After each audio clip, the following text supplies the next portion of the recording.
Psychic Notes, Part 3. Not explaining why I'm putting this on YouTube. Already explained it in the first video. Clairgustance, clear tasting, least common. Which is what I have. You could taste something virtually even though you have not even eaten the item. This is often known as the doorway to memory. Suddenly develop a taste for a relative's or signature dish. If a relative has passed over, you may be getting a message. Keep a journal if you start tasting flavors and they occur randomly. Module 3, Psychic Development Course, Developing Intuition. Tune into your physical body, monitor your physical self throughout the day, check for areas of tension or stress. Make a note of the time you experience any sensations. These signals can help you move beyond self-imposed barriers. Make a note of any feelings you experience and list any physical sensations you may correspond with. Establish patterns and start to validate the information given, which helps you to tune into the realm of spirituality. Distinguish between your memory and your imagination. Did the voice come naturally into your mind or was it put there? Is it something unresolved on your mind? Don't be afraid to talk to someone who has passed over.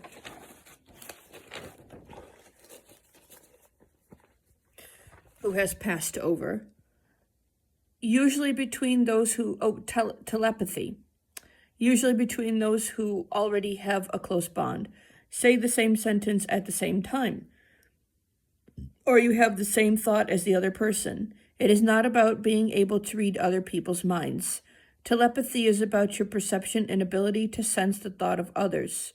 A familiarity with a person that goes beyond daily life. You can almost sense what they are going to say. Words just spring into mind and they are shared between the two of you. Telepathy is about sharing thoughts. Develop clairaudience skills. You may receive messages through images, objects, or colors. Telepathic people have an activated parahippocampal gyrus. That's not hippocampus gyrus. Hippocampal gyrus, that's not a part of the brain. Hippocampus is. Anyway, I wrote telepathic people have an activated parahippocampal gyrus. Try practicing with playing cards and a friend. Meditate, yoga. That's definitely not notes from the class. Hang on a second. Definitely not notes from the class. Psychometry. Each item absorbs a specific amount of energy. Your aim is to tap into that memory and see if, with your instinct open, you can catch a glimpse of that energy and translate it into words or images. Tap into the very heart of that object or place. It can be a little dangerous or overwhelming. Some items will have clearer images than others. Often the darker the energy, the stronger it is. Simply feel the energy rather than being overwhelmed by it. 1. Wash your hands and dry them thoroughly. 2. Rub your hands together. After, for approximately 10 seconds, separate them slowly to 1/4 of an inch apart. You need to feel a tingling sensation. Pick your chosen object and hold it in your hands. Best to use an object that is used daily. Do not try this on any object which is known to you. What? Wait a second. Do not try this on an object which is known to you. But then I also wrote, which Dr. Karen E. Wells told me, best to use an object that is used daily. Well, where is it? Here's my pen. One of many, but here's my pen. So you tell me to use an object daily, but do not try this on an object that is known to you. Well, if you use it daily, then it's obviously an object that is known to you. Anyway, 4, close your eyes and go through some basic relaxation techniques. Clear your mind, focus only on the object in your hands, and be open to anything you see or hear. 5, do not reject an image just because you don't know what it means. Usually the first image is the most relevant. At first, you are not likely to have many accurate results, but what if you're not new to psychic abilities, is the question I asked. 1, create a journal.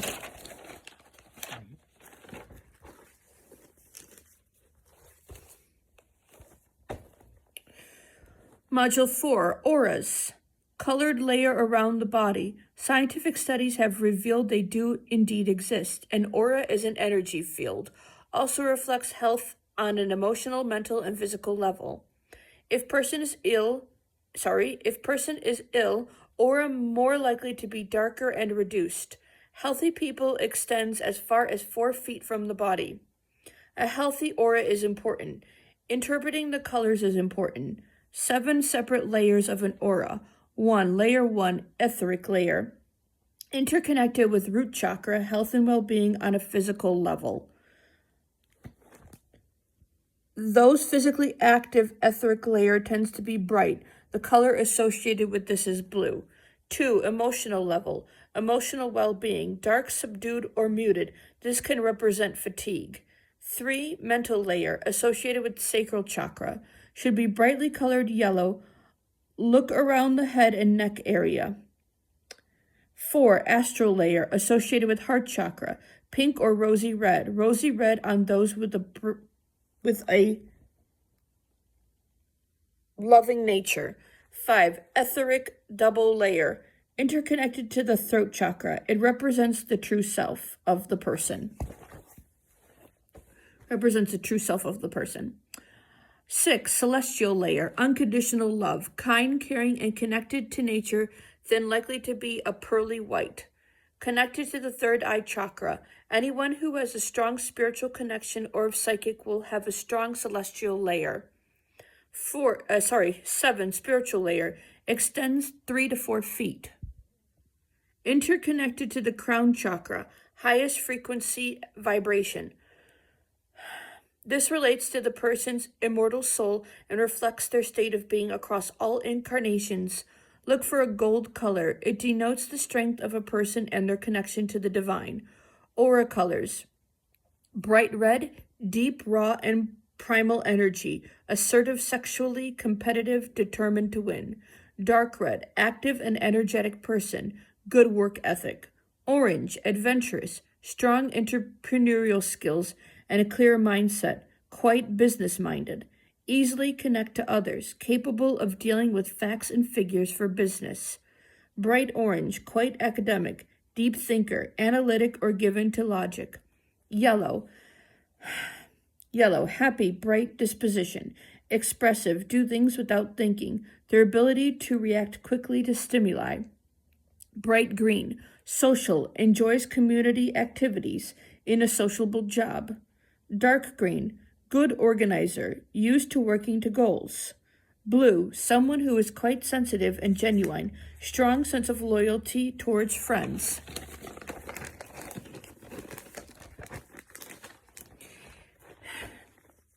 Indigo, usually quite introverted, yearning for tranquility, strong artistic qualities, quite clear-headed in their approach. Violet, quite drawn to nature, good social skills, charismatic. Lavender, quite sensitive, possibly fragile, quite imaginative. White, represents spirituality. The unity between mind and body, and will also represent transcendence. Look at how bright the color is. Chakras will influence the strength and clarity of the aura. The chakras should be balanced and unblocked. Healthy chakras equal healthy life. A blocked chakra, the aura becomes smaller and muted. Each chakra has to be meditated upon whilst visualizing it. They are energy vortexes. Eat healthy, reduce stress, do yoga, meditate, get enough sleep, do mindfulness, exercise, take time for you, be in nature. What's around your peripheral vision? What did I write here? Task, meditate on chakras, task. One a day, did this alone and with Manny for a long time. Done the peripheral vision tasks for a year now. Just stopped doing ages ago. Okay. Excuse me.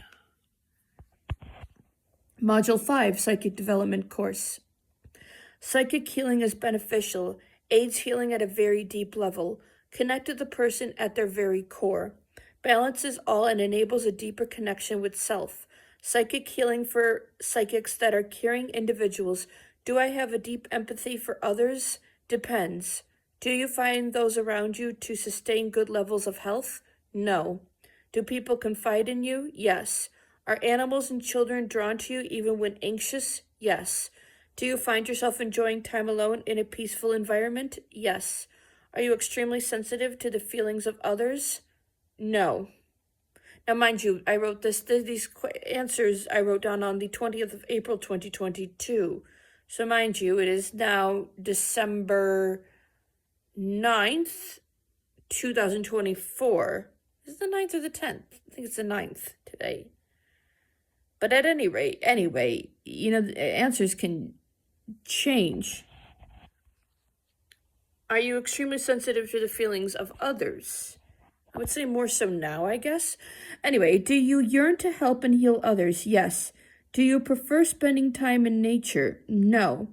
Do you prefer to listen to others rather than talk? Depends, but sometimes I can't help myself how much I talk.